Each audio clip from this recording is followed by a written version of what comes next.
Hey guys, this is the Ols. Working on another 5-man team. This will probably be my last. Doing a Dire Maul run and going to try and do the tribute run. Just because there is, I think, a couple of extra quests, which means a little bit more experience. And better loot, though. That's not going to make a big difference because I have mostly heirloom gear. So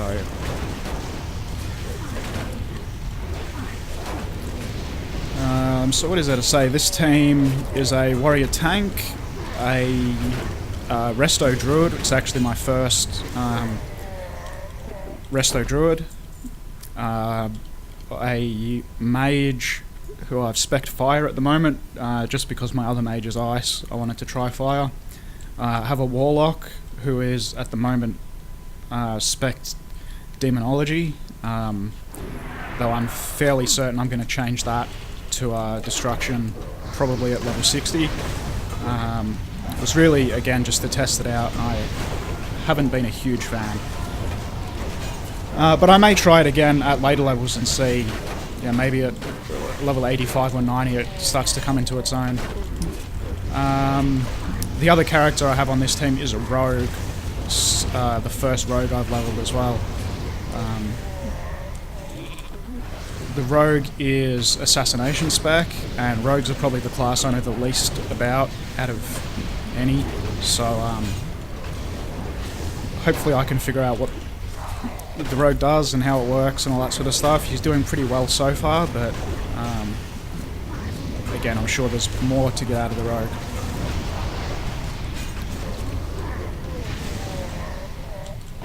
So I'm actually taking quite a bit more damage in here than I was in the last instance I was in, so it may not be as quick as I thought. I may need to slow down a little bit and make sure I don't have any wipes, because I don't have any shaman in this team to resurrect, and I only have one or kind of two characters, I guess, that can res. I guess the Warlock pardon me, can also res if needed, but otherwise the Druid is the only one with a res spell.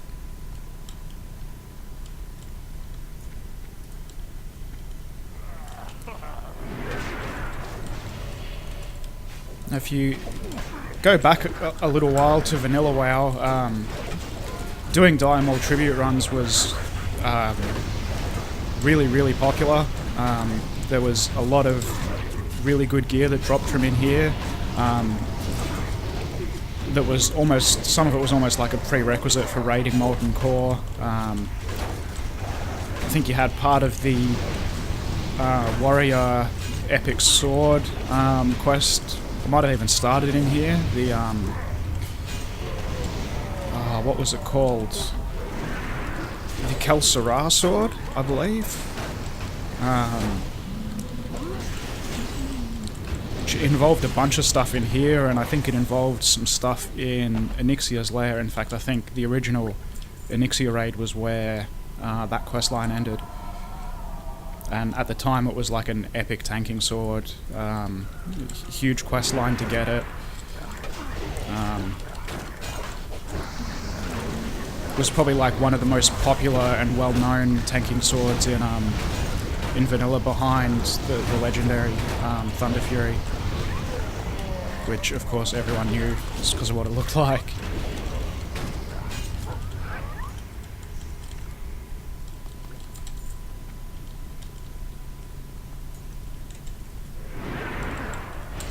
So the tribute run's also good fun just because it's kind of a little bit different to a normal dungeon run. You actually, if you don't know, because I guess these dungeons are probably a lot less popular now, but you actually have to avoid fighting most of the bosses. There are, so either avoid them by pathing around them, or there are tricks to get past certain bosses,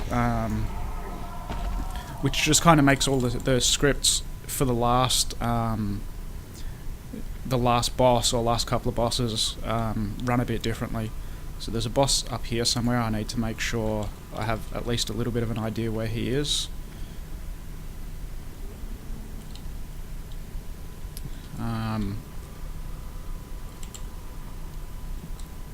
not knowing where he is actually makes me a little bit unsure whether to proceed.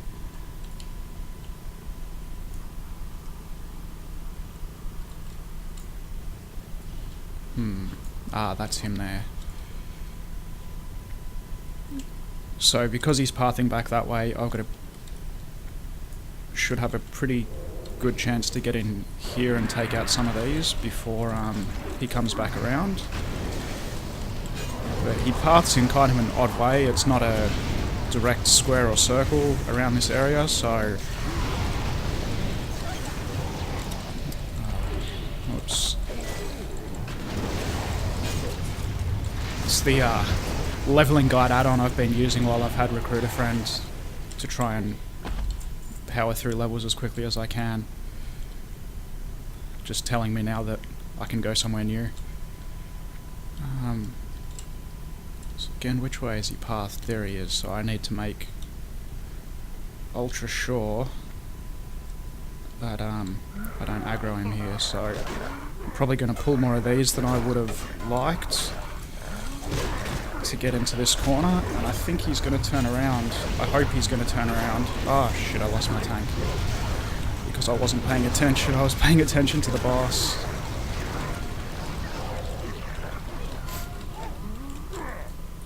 And being as smart as I am, I of course didn't put a soulstone up. Obviously a bad move. Oh. Luckily, this one you res right outside, so... Alright, let's try not to do that again. That's probably a good idea. Oh, poisons persist through death. I didn't know that, but we'll recast them anyway.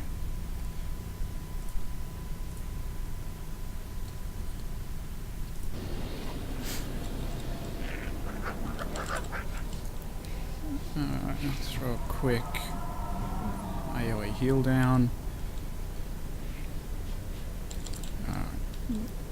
And get back to it. So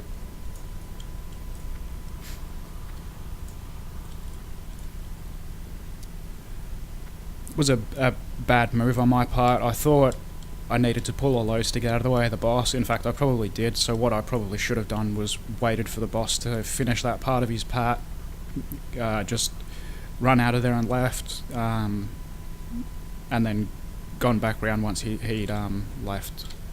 Where did that one come from?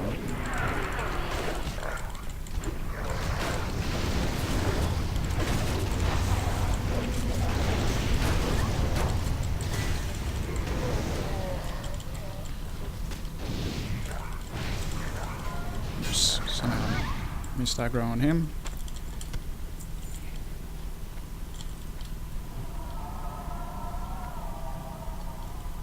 Alright, so let's see if this time I can do it a little bit smarter.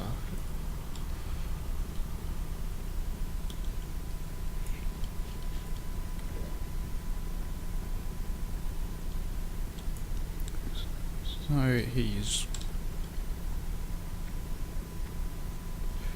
right up the back there, so I think I have a minute, but he may be padding out this side shortly, so gonna grab this pack.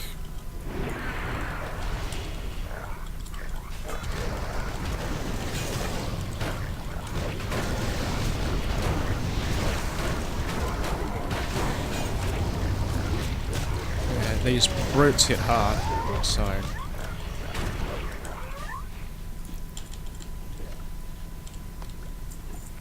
there's the boss.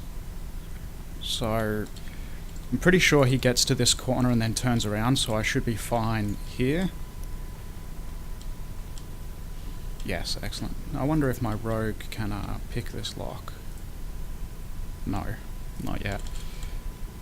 Have no idea how lockpicking works. Like I said, a rogue is completely new to me. I've never played a rogue in any capacity, let alone multiboxing, so...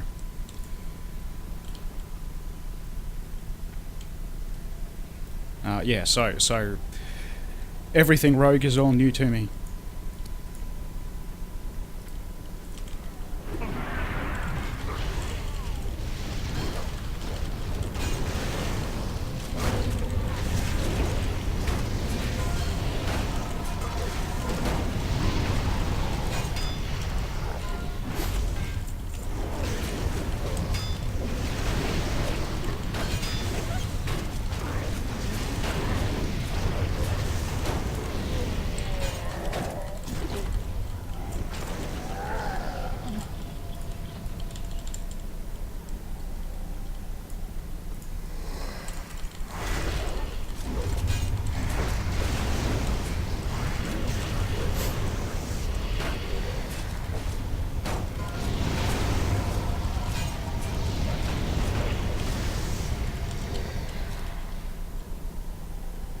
I do like the look of a lot of the stuff the Demonology Warlock does. But I guess, like I mentioned before, I'm just not sure it's doing the damage that a Destruction Warlock was. I'm not sure as well how easy it's going to be to control things like the Metamorphosis, getting into demon form when it's not the main character, so...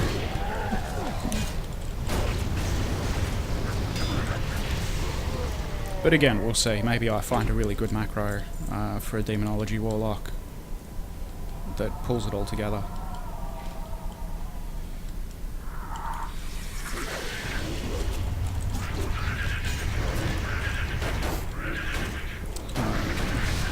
Take out these non-elite bugs.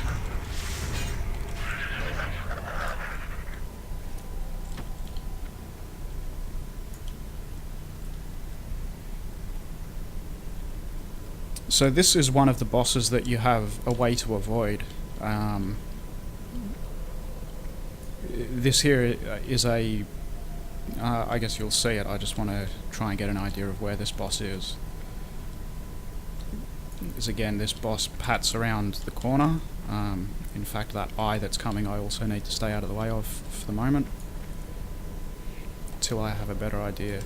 In fact, this is probably something that the rogue would be really good for, is just have a quick wander out here and not worry about... Yeah, so there's the boss. So he pats around to this doorway and then pats back. Guard, slip kick.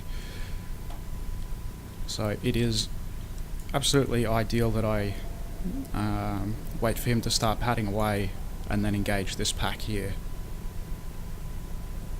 when he's well out of aggro range.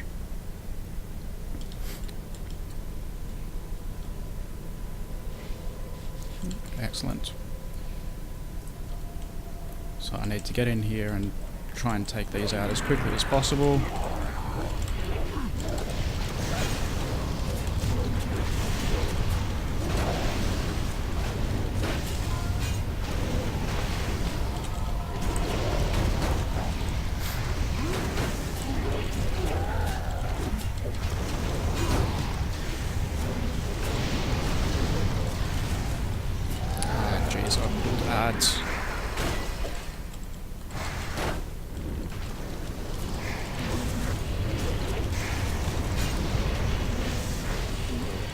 And it's sort of imperative that I get these down before that boss gets a chance to pat back. Excellent.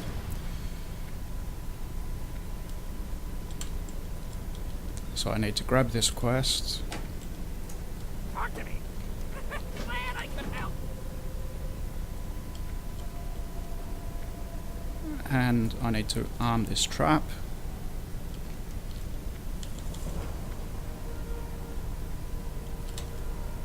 So you see here now the boss walks through the trap, gets caught. I actually turned as it happened, unfortunately, but yeah, he gets caught in the trap and can't move. And that's sort of, it's permanent, I think, unless you attack him, he stays in there.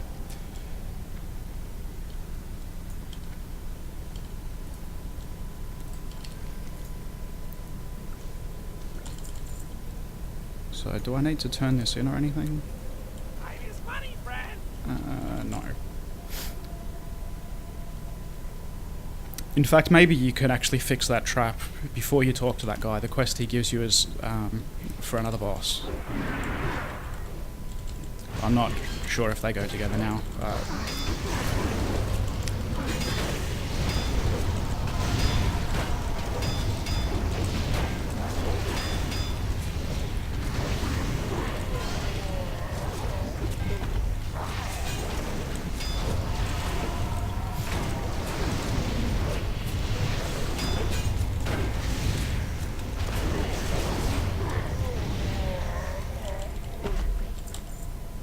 So I like the way the demo Warlock gets the whole pack of imps following him. Looks really cool. Like I said, I'm not sure about the damage, but it looks really cool.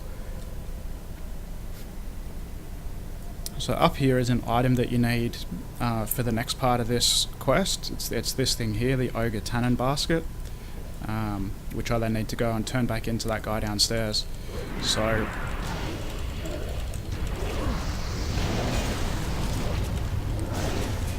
obviously I'm going to need to clear this out first.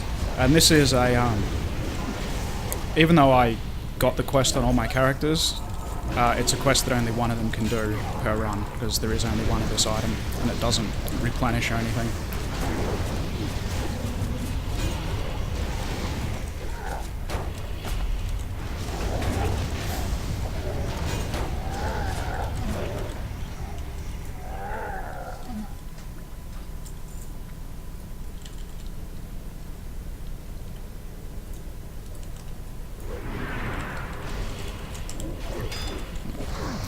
Take this group out as well.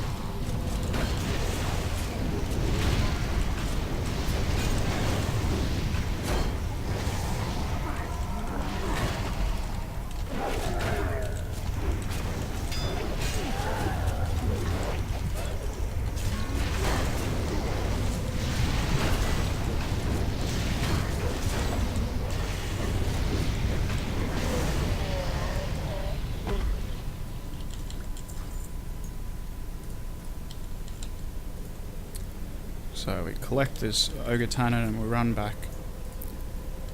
I forgot about this. When you pick that item up, you actually aggro this ogre. You can't avoid aggroing this ogre. And he quotes a little variation of a line from Silence of the Lambs. But yeah, obviously, because this is an instance, once you've aggroed this guy, if you don't wait for him, you turn around and run downstairs. He will follow you. And yeah, if you're handing the quest in or something like that, and he comes up behind you, that's it.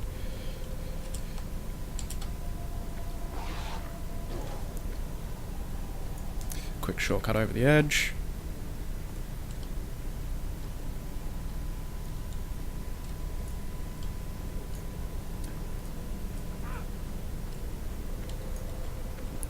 Hand this in, like I said, it's just the one. And we get an ogre suit. So in fact what I'm going to do now is actually don't worry about it. So I get this item here, the ogre suit, which disguises me as an ogre, lasts for 10 minutes. Sometimes you see people in like Stormwind or Ironforge or something who've run Dire Maul just to get that item and hang around in the city with it or whatever. So you will see shortly how that item works.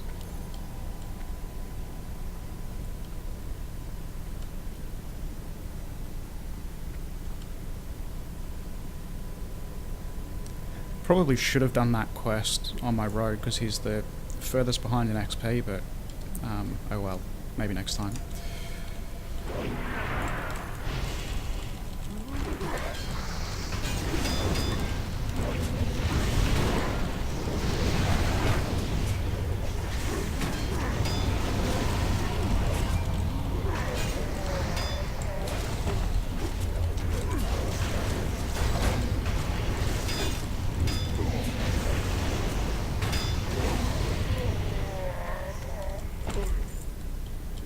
Look at all these imps.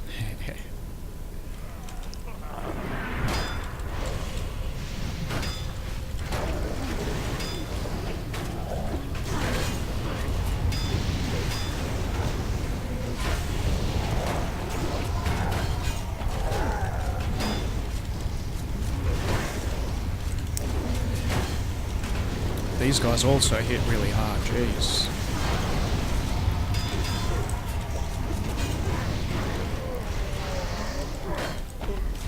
So a Druid healer seems pretty good. Like I mentioned earlier, it's the first time I've run a Druid healer.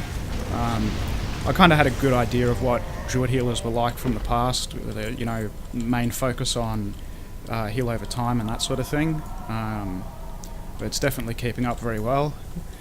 But probably at this stage not as fun as a Discipline Priest. I love that atonement healing, and have it worked out pretty well on some of my teams. So, in remembering how this needs to be done, I need to take out this pack before I put on the ogre suit.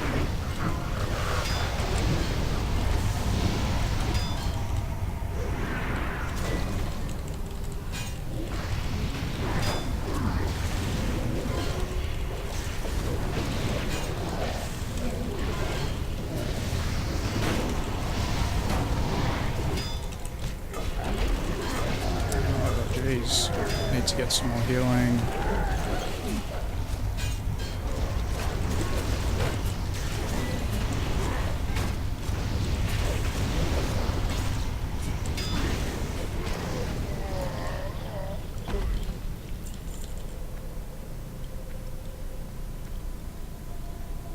Now, in order to stay safe here, I'm just going to park my team around the corner.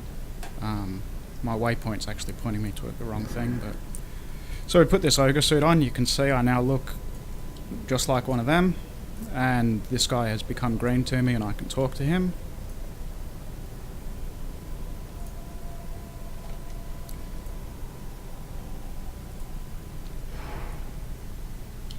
So in fact I tell him that the guys I had with me are prisoners, so I could have brought them with me, and I tell him that the guard that I skipped early on in the courtyard sort of area where I had to go around the outside, I tell him that that guard is giving him shit, and he decides he's going to go and fight him. So again, avoid that boss. You can keep the ogre suit on, why not? And we get in here. So far I have fought no bosses, and that is the last boss of the instance, so with the sub boss with him. So that's kind of what the idea of a tribute run is. You avoid or whatever all these bosses, either, like I said, through pathing around them or through some quest mechanic.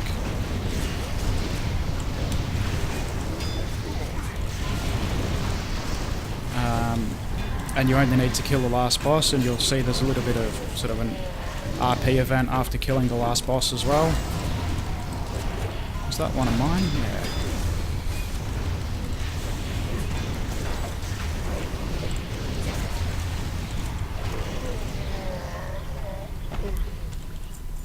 Now, I'm really lucky I saw that, because I'd completely forgotten that the captains have a fear, so I think there is another one of those guys around there.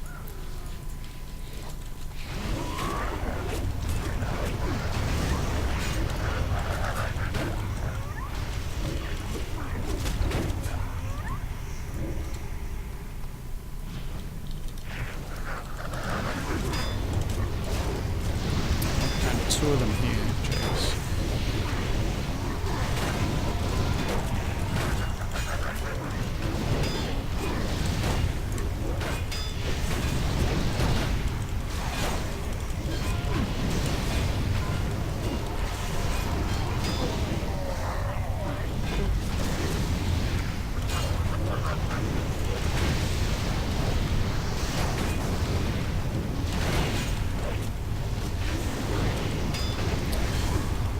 Good.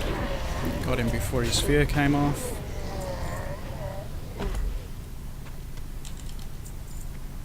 You can actually see down here in the chat the that captain that I sent running away is still yelling, going after Fengus, who was the other captain that I let live. This group separately.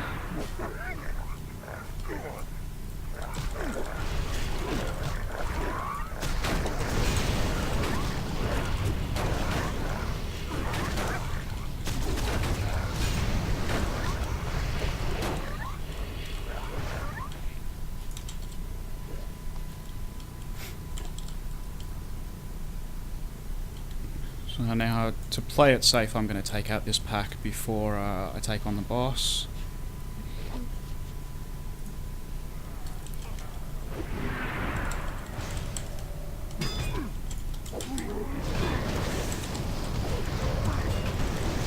got slowed there, that's what the problem was. I wonder why I wasn't moving properly.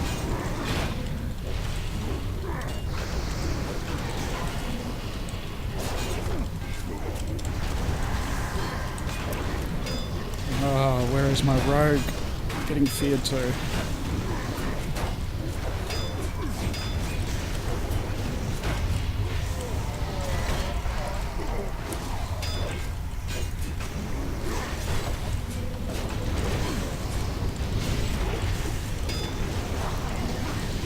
Excellent. Sorry if you're getting some background noise as well. It's winter here at the moment, and my heating's just kicked on, and the vent's kind of above where I record, so I guess a little bit unfortunate, but it's too cold to not have the heating on. So here we go. Like I said, no bosses have been killed, and this is the last boss, so take it to him. Forgot that he has an ad too. We need to make sure I've at least partly collected. Oh jeez, I didn't collect him at all.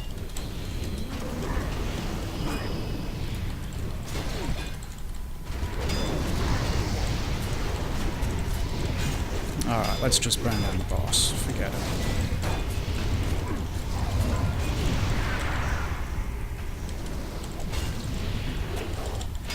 I have no idea where my healer has ended up.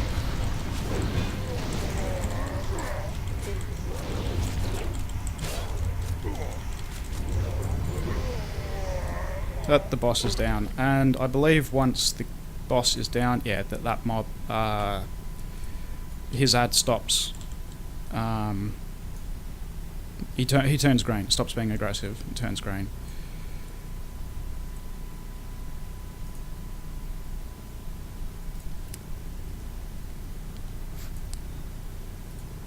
So you see now this, pardon me. So this guy comes in and says, hey, you've killed the king, and because you've killed the king, that means you're the new king. Well, all of you are the new king. So effectively by doing the dungeon this way, you prove to the other ogres that because you killed their king, you are the new king of the ogres. And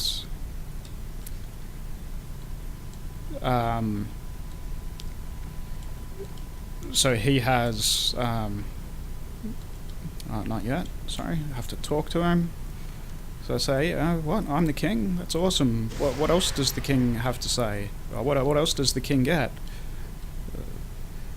So I now get this buff, I'm the king, and I talk to him one more time and say, well, if I'm the king, how about some tribute? And there we go. So in this chest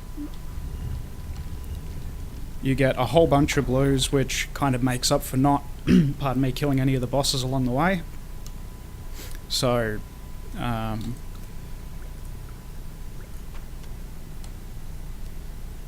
what have we got? Anything I can actually use? Something that I figured out you need to be careful of is any loot in kind of old dungeons that comes in a chest rather than from a boss. You can't trade like that. You know, when you pick loot up, it says you have 2 hours to trade it. The stuff that comes out of here, I think I picked one already, the back, because I have heirloom backs. You can see that that item doesn't say it's tradable, it's just soulbound. So I take a quick stock of what's in here first and decide if anyone else is going to need it. And in this case there is some stuff in here I can use, so I'll give those to my rogue and mage. But anyway guys, that's a tribute run of Dire Maul with my new team. So thanks very much for watching guys, and see you next time. Bye.